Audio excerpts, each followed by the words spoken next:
You see, Bournemouth had a 1-0 victory over Wolves at the Vitality Stadium, and it's a good thing for Bournemouth, especially early off in this season. Now, Marcus Tavernier's early deflected goal was enough to give Bournemouth their first Premier League of the campaign, right? After giving Liverpool a real fight at Anfield in their opener, the Cherries were much more dominant at home and they fully deserved the 3 points this time around.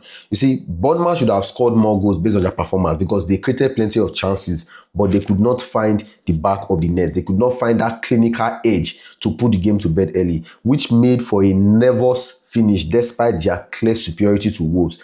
Then Wolves, their attacks became even more harder when this guy, Totti Gomez, was sent off early in the second half, right?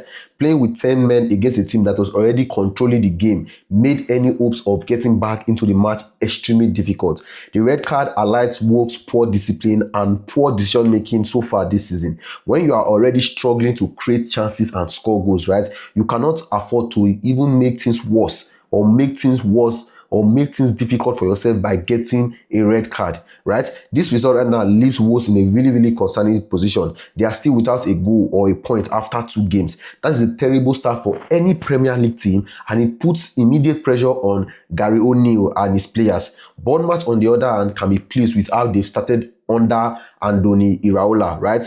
Trying to attempt to take a point from Liverpool, playing a very wonderful game against Liverpool, right? And then winning convincingly at home against Wolves shows that they are building something solid, especially given the fact that we all know that the defensive line, the back line of Bournemouth, it was basically changed. People, like almost everybody in that back line left. Dean Oisin left, Kekes left, like almost everybody in that Bournemouth defense left. So it seems like Andoni Iraola is building up again. So it's actually something good. This the profligate finishing from Bournemouth would be a concern. The poor finishing from Bournemouth would be a concern. In the Premier League, you have to take your chances when they come because games can turn easily. Bournemouth were very fortunate that Wolves offered so little in the attacking third. For Wolves, the lack of goals is becoming a very serious problem that needs addressing quickly. Sooner than later, Wolves might be fighting relegation. So Gary O'Neill better step up. Andoni Iraola is showing that even though he lost his backline,